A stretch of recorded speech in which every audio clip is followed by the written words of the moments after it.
Jorge Gandini, ¿qué tal? Bienvenido, gracias por estar aquí con nosotros en el estudio. Buenos senador. días, un gusto de acompañarlos esta mañana y gracias por recibirme con las palabras de Wilson, ya me dieron para adelante. Ah, ¿viste? Me mejoraron la mañana. No te pasamos a Herrera, ahora después tendremos que charlar. Pasalo que yo con Herrera me llevo bien. Tengo algunas críticas, pero la verdad que es un gran inspirador de ideas. Ni me callo ni me voy. Por ejemplo. Senador, si le parece, comencemos hablando de la reforma jubilatoria. Sí. El presidente de la República acordó con Cabildo Abierto 2 cambios importantes, uno que tiene que ver con la cantidad de años que se consideran para la jubilación y otro tiene que ver con la inversión de las AFAPs, ¿no?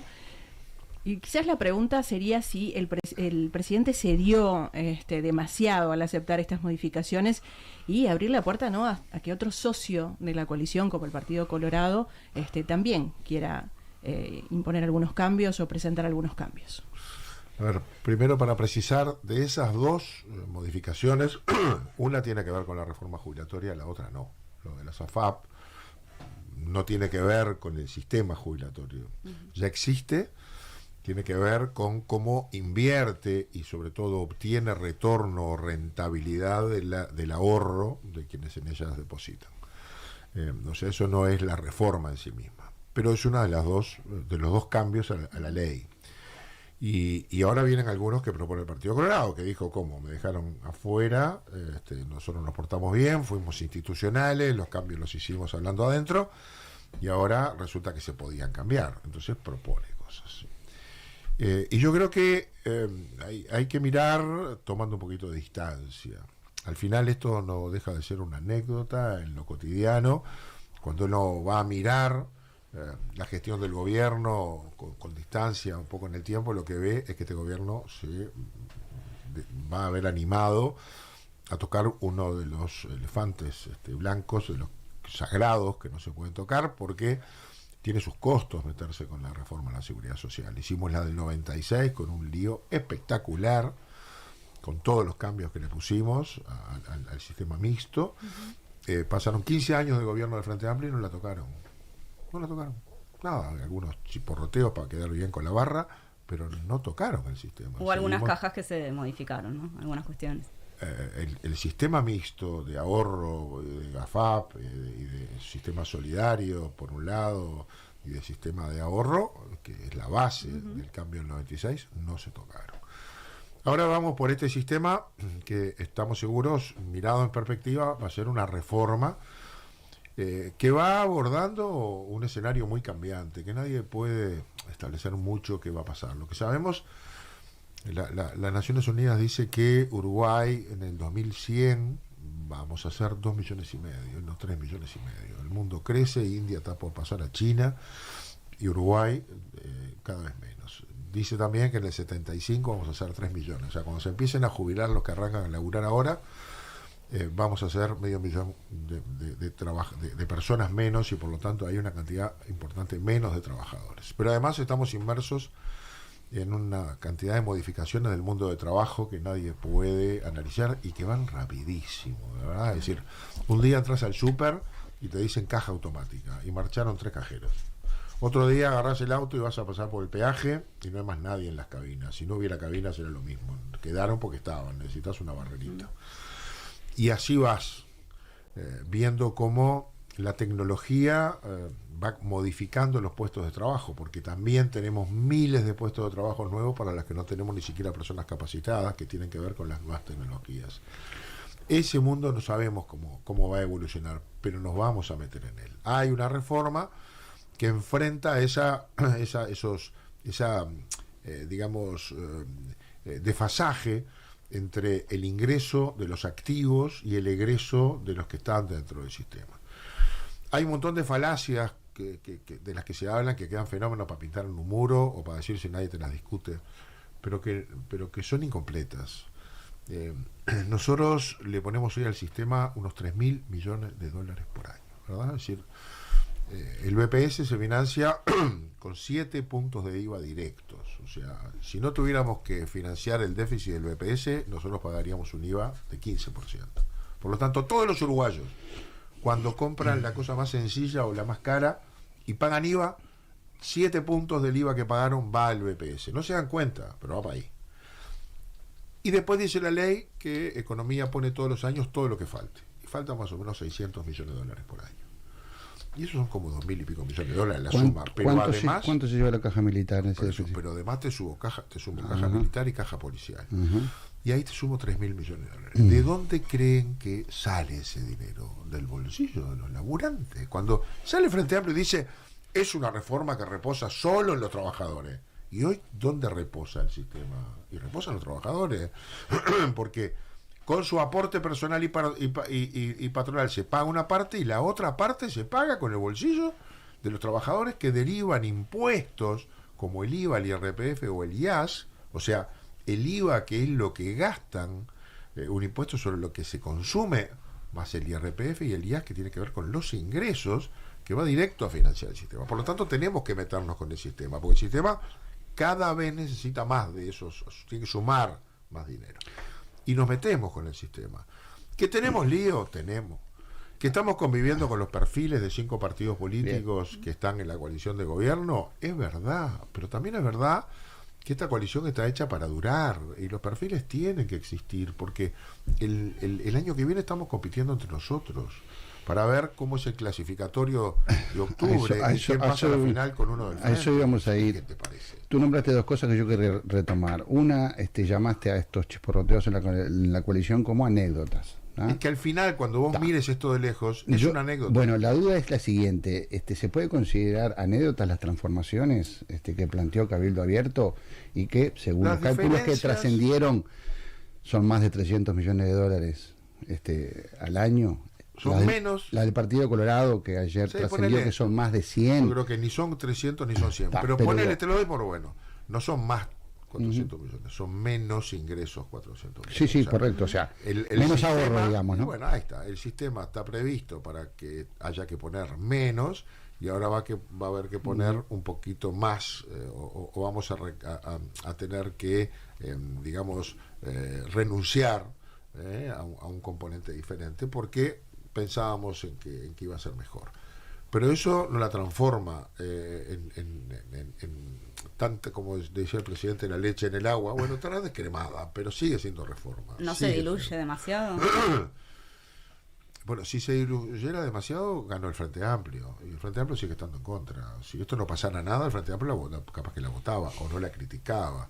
Yo creo que es una reforma, tanto que el PCNT empieza a sugerir que a lo mejor junta firmas para hacer una reforma constitucional. O sea, es reforma. Podrá no gustar, pero sigue siendo reforma. Y yo quiero ver si la van a cambiar. Porque, como le decía recién, se criticaron muchas cosas en su puntualidad desde el gobierno del Frente. No sé, la reforma del puerto, nunca se tocó la ley del 92, o toda la seguridad social, y nunca se tocó después, y tuvieron mayorías para hacerlo, y no pudieron, porque el sistema es bueno.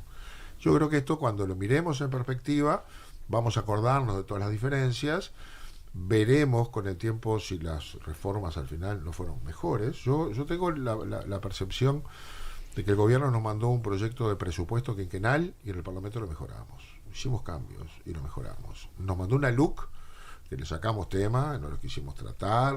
Yo estuve en contra, por ejemplo, de la desmonopolización de ANCAP. No hubo mayoría, quedó para afuera. Cuando vos mirás la LUC, fue una buena ley, la mejoramos en el Parlamento. Y a lo mejor estamos mejorando la reforma de la seguridad social, que también admito que es básicamente una reforma jubilatoria, ¿no? Claro, esa es la otra cosa que yo quería cuando tú nombraste el futuro del trabajo y todo lo demás, ¿no? Que una de las críticas es que, o sea, esta reforma jubilatoria no se mete en lo más mínimo pasé por un trabajo, muro, ¿no? En la mañana temprano que decía, gigantesco ahí por 18 de julio, que decía algo así como no queremos trabajar más y ganar menos. Otra reforma es posible. Bien, ¿cuál? Vamos arriba, ¿cuál? ¿Y está claro que en esta reforma no se va a trabajar más y ganar menos? O sea, ¿se va a trabajar más? Sí. Creo que no se va a ganar menos. ¿Crees que no? Pero yo hay alguna posibilidad. Le confío a los cálculos que se hacen. Creo que algunos van a ganar más, los que tienen menos van a ganar más. Hay ahí en el medio unos que van a ganar lo mismo. Y me parece que si vos haces el cálculo y decís, no, lo que pasa es que voy a ganar menos porque voy a tener que ganar más voy a tener que trabajar más para ganar lo mismo. Bueno, primero, pongámoslo todo, vas a tener jubilación. Porque mirá, Pero hay cosas que nos pasan. Si vos querés ver lo que va a pasar, es muy difícil ver el futuro. Pero si querés imaginarte lo que puede pasar con el sistema si no lo enfrentamos y lo abordamos, mirá la caja bancaria y la caja profesional. Tuvieron luces amarillas prendidas mucho tiempo, sabían que esto iba a pasar, no hicieron lo que había que hacer, no lo hicieron los profesionales, que siguieron gastando cosas que no debían gastar, tampoco lo hizo el Estado, que tiene 2 representantes adentro de esa caja. No tomaron las medidas que había que tomar. Y hoy vas al quirófano, hoy tengo que meterle cirugía. Esa caja durante mucho tiempo no solo pagó bien sus jubilaciones, sino que tuvo una rentabilidad que le permitió comprar campos, le permitió forestarlos, le permitió hacer un edificio, comprar papeles públicos. Y hoy lo que hace todos los meses es vender un poquito de esos papeles e irse desprendiendo de capital para poder pagar lo que tiene que pagar, porque lo que le entra no le alcanza. Tuvo que tomar medidas, no las tomó. La caja bancaria tiene una situación similar. Si no hacemos ahora lo que tenemos que hacer en el sistema global, miremos lo que le está pasando a estos 2 sistemas. Entonces hay que meterse con estos problemas. Yo creo que si alguien tiene una idea mejor, la debería poner sobre la mesa. No hemos escuchado que hay otra reforma posible. Me quedó algo pendiente, Jorge, con esto de lo que te preguntaban Sofía y Alejandra, si el presidente no ha sido demasiado. Otra interpretación que hay, perdóname, es que no, está bien. Es que Cabildo, o Manini en particular, le tuerce el brazo al presidente, ¿no? Porque creo que fueron 7 propuestas y llevó las 7. O sea, a nada se le dijo que no a Manini, ¿no? ¿Cómo ves esa negociación? No conozco los detalles. El presidente obviamente eligió un camino, que era el de no romper la coalición. Porque si le decía que no, Cabildo no votaba. Y si no votaba, se tenía que ir del gobierno. Punto. Iba a dejar todos los cargos. ¿Fue una especie de chantaje entonces?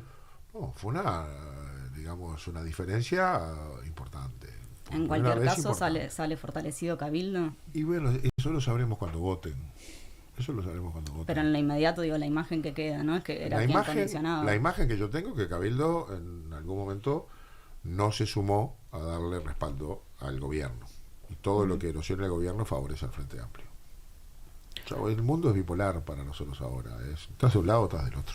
Ahora, en estas negociaciones, tanto Cabildo Abierto como el Partido Colorado consiguen algunas reformas que parece que beneficiarían de alguna manera a las personas. Si le va bien a Cabildo en esta negociación, o si le va bien al Partido Colorado, no va bien a nosotros. Vamos a entendernos. Pero no queda el Partido Nacional como el más duro. No importa, déjalo. Si da suma 0, me sirve. Es decir, si al Partido Nacional no le fue muy bien, pero le va bien a Cabildo, me sirve. Al que no le tiene que ir bien es al Frente Amplio. El mundo es radicalmente bipolar. Vamos hacia un escenario donde o funciona la coalición o gana el Frente Amplio, que es la otra coalición. Y entonces, a mí me parece que las concesiones internas para que los socios tengan espacios de crecimiento, está bárbaro. A mí me parece bien. Yo lo miro con poca pasión estas cosas, porque son mis socios. Yo no puedo trabajar para que me vaya bien a mí en desmedro de mi socio político, porque si le va mal a ellos, yo también pierdo. Al final también pierdo. Yo tuve 2 socios que me ayudaron a ganar las elecciones. Yo llegué en octubre con el 28%. Con eso votó mi partido. Y llegamos al 50% con lo que sumaron los Colorados, Cabildo, el Partido Independiente, el partido de la gente. Ganamos por 32.000 votos.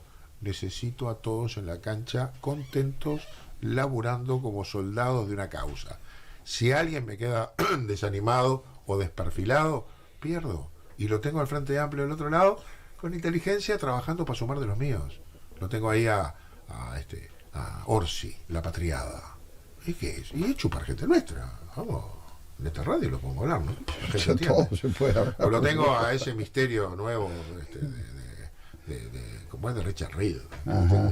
Le tengo simpatía, todo, porque Richard Reed es un frentista, dice el desencantado. Entonces convoca para hacer algo nuevo a los frentistas desencantados, a los blancos wilsonistas, que son de los míos, y a los colorados vallistas.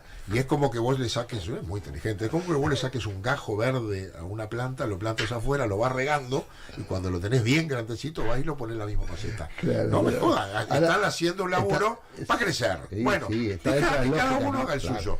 A mí que me conviene Y que Cabildo funcione. Ahora, déjame hacerte Si hay algunos que están calientes con el presidente o con quien sea del Partido Nacional y votan a Cabildo, y a mí me sigue. Sí, ahora, ¿qué pasa? Lo que pasa es que capaz que tiene algunos matices esa posición que tú decís en cuanto a que... No, pero citabas a Olsi, citabas a Richard Reed. A ver, todos tenemos la impresión de que están tratando de comer fuera de la pecera. Obvio. Es correcto. ¿Está? Obvio. Ahora, el Partido Nacional para comer fuera de la pecera tendría que comer votos de centro izquierda. Pero lo primero que tiene que hacer es ¿y a vos te parece que no se les desborde la pecera? Está bien, primero. pero a vos te parece que hoy en la coalición, me adelanto a los dos temas que vamos a tratar, están para comerse votos de centro izquierda? Sí, vos sabés que a ver, las cosas han cambiado un poco, ¿no? Yo creo que el Frente Amplio lo que está tratando de hacer es encontrar maneras de no expulsar frente amplistas moderados, porque su ala moderada se ha debilitado mucho, se ha debilitado en tamaño y en liderazgos, y sobre todo en interlocutores, digamos en liderazgos. Y eso lo achica, porque no necesariamente está todo tan ideologizado, pero a la gente le gusta, algunas cosas ahora no le gusta, y el Frente se radicaliza mucho, y se va al diablo de esa radicalización y espanta.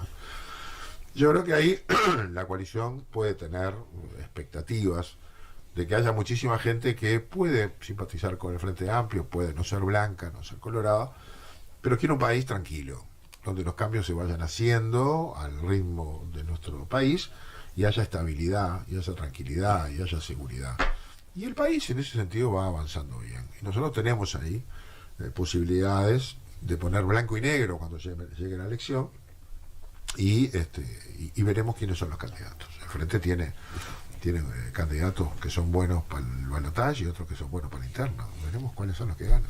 Jorge, dos cuestiones, ¿no? Por un lado, planteas esto de que se podría tener, ¿no?, una visión sí más a la centro izquierda y demás. Ahora tu discurso se ha ido endureciendo, ¿no? Cuando decís esto del mundo es bipolar, acá está el Frente Amplio, está esta otra coalición. Es un discurso básicamente que tenía Sanguinetti, ¿no? Desde hace 30 años. Es muy realista. Lo que esto quiero decir es que, a ver, nosotros veníamos de un país fuertemente bipartidario, pasó a ser un país de un sistema político tripartidario, tanto que hubo una elección en la que entre el primero y el tercero, que fue el Partido Nacional, me parece, la diferencia fueron 30.000 votos. Sí, ahora parece bipartidista nuevamente, ¿no? Y fuimos evolucionando con la consolidación del régimen electoral con balotaje hacia un bibloquismo. Hay dos bloques. Sigue habiendo muchos partidos, pero hay dos bloques. O la familia ideológica de Sanguinetti. No sé si son familiares, son dos bloques. Ajá. Y esos dos bloques son muy parejos. Lo vimos en la pasada elección y lo vimos en la LUC, en el referéndum. Y ese es el bipolarismo del que yo hablo, es realismo.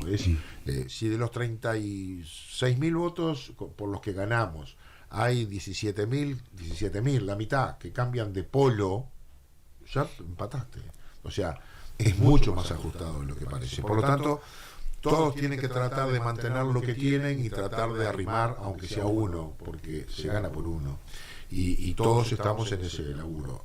Parte de lo nuestro es primero que los que integramos la coalición estemos dentro de la coalición y a todos les vaya bien. Porque no podemos desearle que le vaya mal, porque entonces marchamos nosotros todos. Hay otra cosa, Jorge. Hablabas ahora de estabilidad. Decías, con la coalición tenemos estabilidad, tenemos tranquilidad, el país corre en esos términos. Con el Frente Amplio eso no estaría garantizado. Tengo ahí el video, si querés lo busco, de Fernando Pereira, presidente del PCNT, convocando al caceroleo, reclamando la cuarentena obligatoria. Esa es la cabeza de mucha gente. Eso es desestabilizar, digo, pues parece casi es fuerte, ¿no? Desestabilizar, sí. Si Uruguay hubiera ido a la cuarentena obligatoria, lo hubiéramos pagado carísimo. Pero además nos cacerolearon a los 15 días que empezó la cuarentena. Nos cacerolearon. Entonces, esa actitud muchas veces no ayuda al país, no le ayuda al Frente Amplio. Hoy tenemos a Fernando Pereira, que es el líder, y no le sirve nada, vos no te aplauden ni la rebaja de impuestos. Jorge, y en los 15 años, vos ves que hubo, los 15 años de gobierno del Frente, ¿ves que hubo alguna política desestabilizadora? Bueno, creo que hubo... Digo porque eso es lo que se te va a argumentar, ¿no? Claro, pero hubo una generación de cambios en algunos aspectos, no todos estuvieron mal, que no le hicieron bien al país. No le hicieron bien.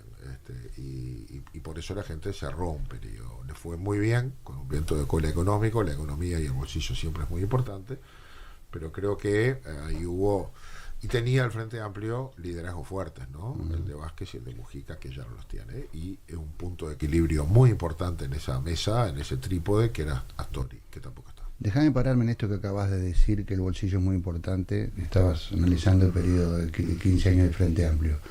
¿Cómo ves que le está yendo el bolsillo de la gente en estos tiempos? Y como todo se puede analizar en términos absolutos o relativos. En los términos relativos de cómo anda el mundo y cómo anda la región, no se está yendo bien.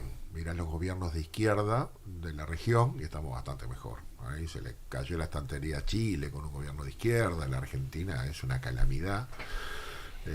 Y bueno, repasás y nosotros no vamos tan mal. Al Brasil de Bolsonaro no le fue mejor, ¿no? Pero tampoco le fue peor, ¿eh? Lula agarra un gobierno con cierta estabilidad bien interesante, ¿no? Pero es verdad. Una cantidad de gente que pasó bajo la línea de pobreza y con hambre brutal. Pero todos pasamos. Se nos cayó gente que bajó la línea de pobreza. Hablando de eso, sí. Y hablabas de términos absolutos. A ver. En términos relativos, en términos absolutos, nosotros tenemos dificultades todavía.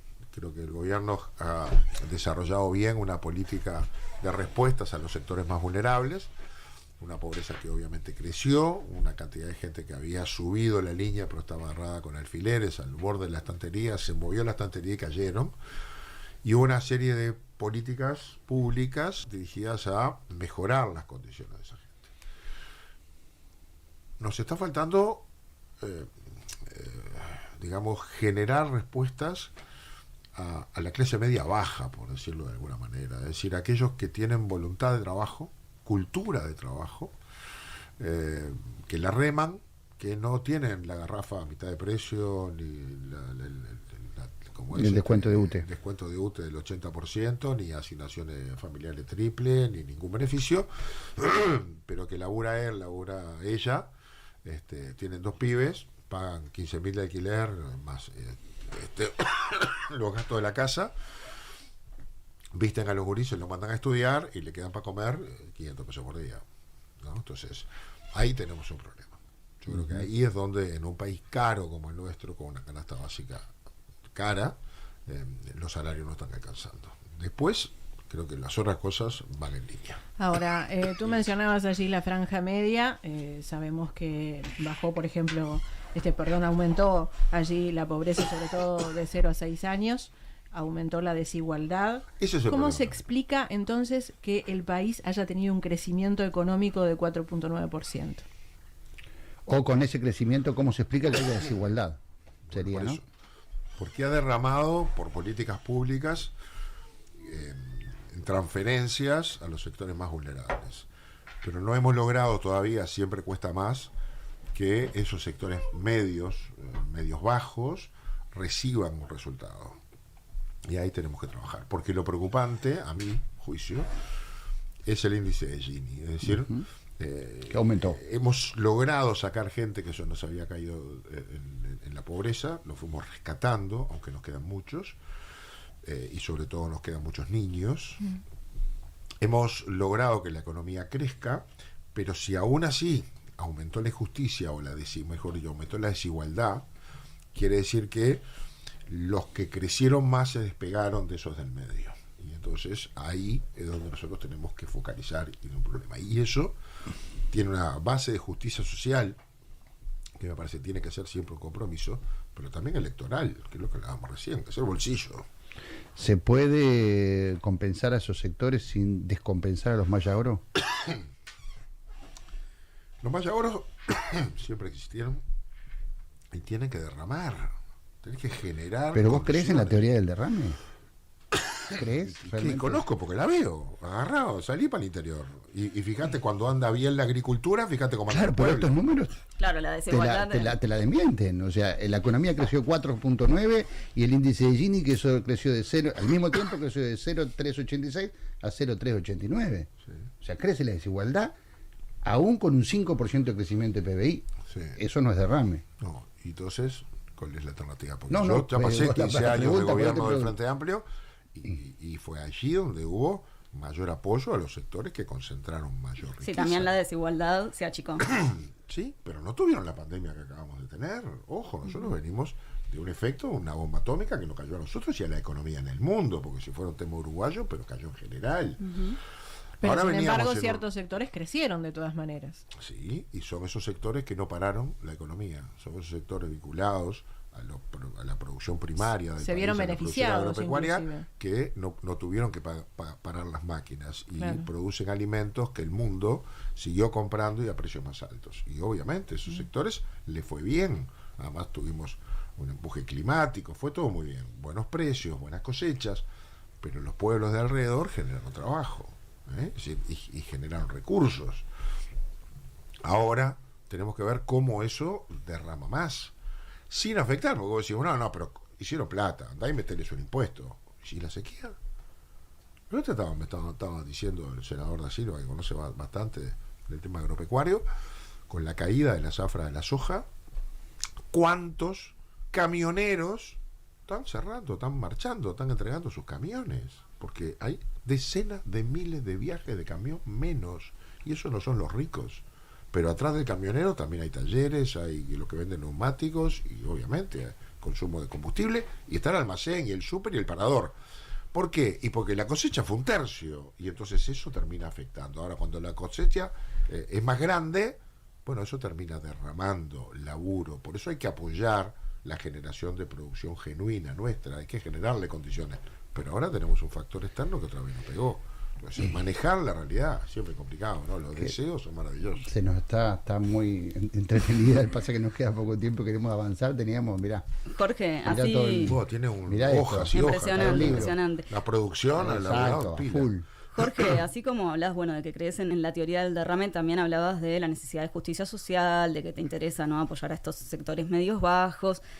¿Qué te podría diferenciar? Porque claramente tu precandidatura está ahí, ¿no? A nada de... ¿Está ahí o no? Capaz.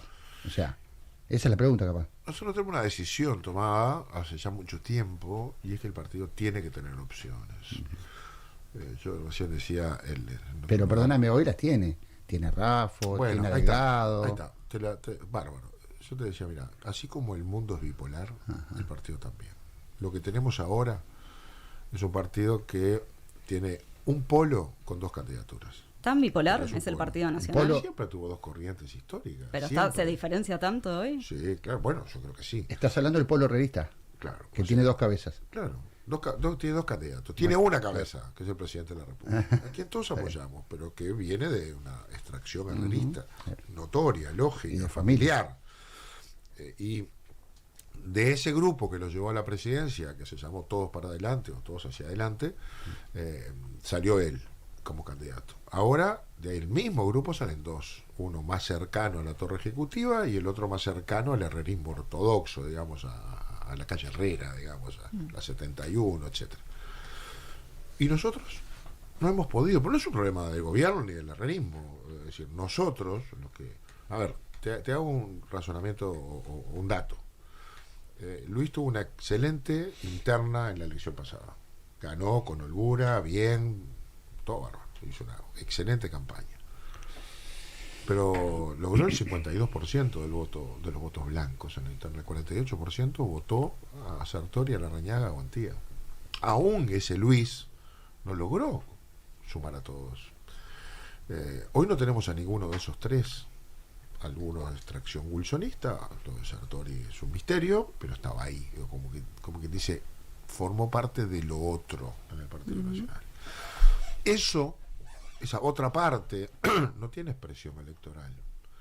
Y sería un error estratégico no tener expresión electoral que le dé un lugar para votar cómodo y entusiasmado a todos los blancos, que son los que van a votar en la interna. Después seguimos para adelante, es otro cantar.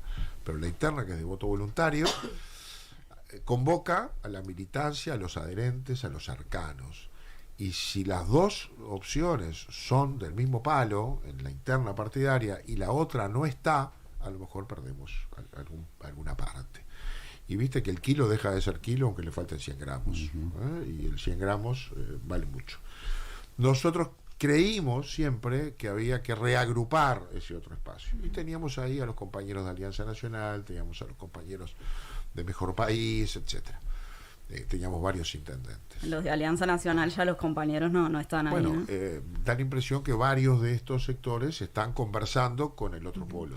Para un lado o para el otro, pero del mismo ¿Por polo. qué pasa eso? Es curioso, No ¿no? sé, porque No, pero digo, ¿cómo lo analizás vos? Porque son muy solitas pero lo también. que pasa es que el calor... Son primos hermanos pero tuyos. Claro, lo que pasa es que el calor del fogón que da el Los cargos, gobierno, los cargos. no solo. Entonces, No solo, ¿qué los es el cargos calor? y mucho más. ¿Qué es mucho más? Y bueno, el gobierno tiene da, quita, ilusiona, promete, qué sé yo, está cerca del presidente. El presidente es un líder muy importante.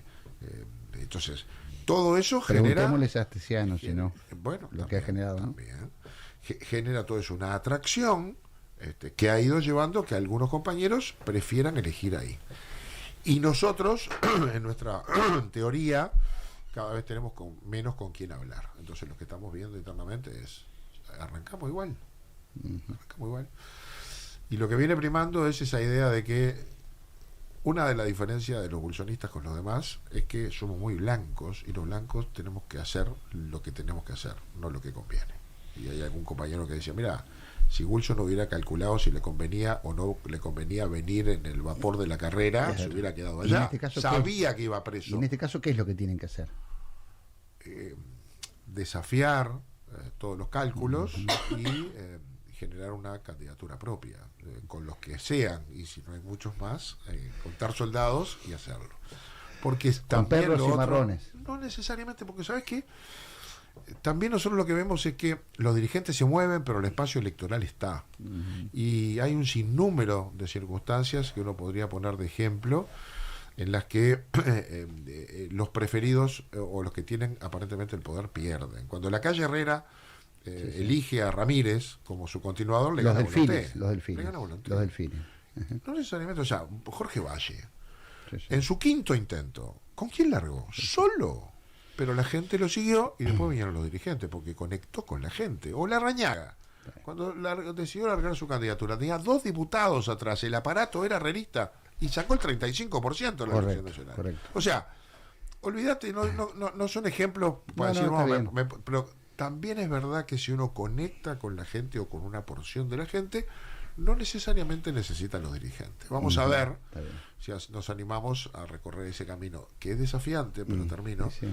Pero que también tiene una oportunidad porque el herrerismo va dividido. Sí. Entonces se puede terciar ahí. Perdóname, una cosita, porque vos hablás de cómo nos agrupamos, cómo seducimos, pero a ver, lo importante es el corpus de ideas, no los nombres, ¿no? O sea, ¿con qué ideas yo voy a reconquistar ¿Vos estás convencido o de a eso? conquistar? ¿Estás convencido de eso? ¿Sabes cuánta gente lee el programa? No hablo del programa. Ah. No hablo del programa. Hablo del contacto mano a mano, que es lo que Ni tú que hablar. proponés, que es lo... Sí, es sí, cierto, pero- que yo capaz que soy medio ingenuo pero y cree también- creo en la nobleza política Pero cree todavía. también, Capaz que no cree existe también más. en la capacidad de comunicación y conexión emocional que los candidatos tienen. Sin duda. Sin El duda. Pepe no gana porque tenía mejores ideas. El Pepe era un crack para comunicarse con Sí, la gente. pero también tenía ideas más allá de Sí, compartir o no. pero muchísima gente te dice, le creo, Ahí está. me gusta, le confío, me llega.